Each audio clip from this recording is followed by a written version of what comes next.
Marc. Chapitre 4. Jésus se mit de nouveau à enseigner au bord de la mer.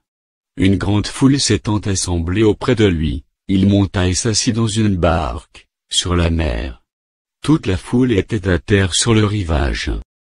Il leur enseigna beaucoup de choses en paraboles, et il leur dit dans son enseignement. Écoutez. Un semeur sortit pour semer. Comme il semait, une partie de la semence tomba le long du chemin, les oiseaux vinrent et la mangèrent. Une autre partie tomba dans un endroit pierreux, où elle n'avait pas beaucoup de terre, elle leva aussitôt, parce qu'elle ne trouva pas un sol profond. Mais, quand le soleil parut, elle fut brûlée et sécha, faute de racines. Une autre partie tomba parmi les épines montèrent, et l'étouffèrent, et elle ne donna point de fruits.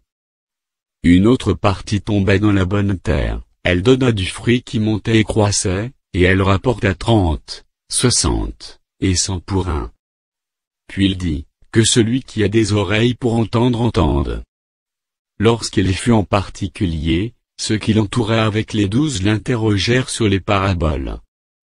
Il leur dit, c'est à vous qu'a été donné le mystère du royaume de Dieu, mais pour ceux qui sont dehors tout se passe en paraboles, afin qu'en voyant ils voient et n'aperçoivent point, et qu'en entendant ils entendent et ne comprennent point, de peur qu'ils ne se convertissent, et que les péchés ne leur soient pardonnés. Il leur dit encore, vous ne comprenez pas cette parabole? Comment donc comprendrez-vous toutes les paraboles? Le semeur sème la parole. Les uns sont le long du chemin, où la parole est semée, quand ils l'ont entendue, aussitôt Satan vient et enlève la parole, qui a été semée en eux. Les autres, pareillement, reçoivent la semence dans les endroits pierreux, quand ils entendent la parole, ils la reçoivent d'abord avec joie, mais ils n'ont pas de racine en eux-mêmes, ils manquent de persistance, et, dès que survient une tribulation, ou une persécution à cause de la parole, ils y trouvent une occasion de chute.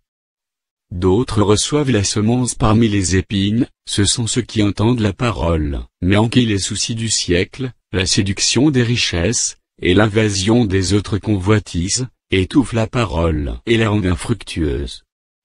D'autres reçoivent la semence dans la bonne terre, ce sont ceux qui entendent la parole, la reçoivent, et portent du fruit, 30, 60, et 100 pour un.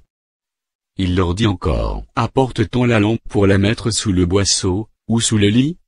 N'est-ce pas pour la mettre sur le chandelier? Car il n'est rien de caché, qui ne doive être découvert, rien de secret qui ne doive être mis au jour. Si quelqu'un a des oreilles pour entendre, qu'il entende. Il leur dit encore, prenez garde à ce que vous entendez. On vous mesurera avec la mesure, dont vous vous serez servi, et on y ajoutera pour vous. Car on donnera à celui qui a, mais à celui qui n'a pas, on ôtera même ce qu'il a. Il dit encore, il en est du royaume de Dieu, comme quand un homme jette de la semence en terre. Qu'il dorme ou qu'il veille, nuit et jour, la semence germe et croît sans qu'il sache comment.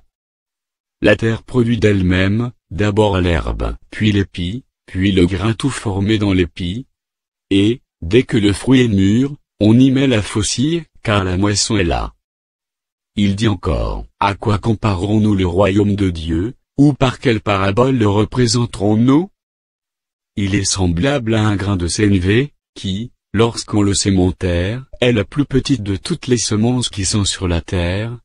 Mais, lorsqu'il a été semé, il monte, devient plus grand que tous les légumes, et pousse de grandes branches, en sorte que les oiseaux du ciel peuvent habiter sous son ombre. C'est par beaucoup de paraboles de ce genre, qu'il leur annonçait la parole, selon qu'ils étaient capables de l'entendre.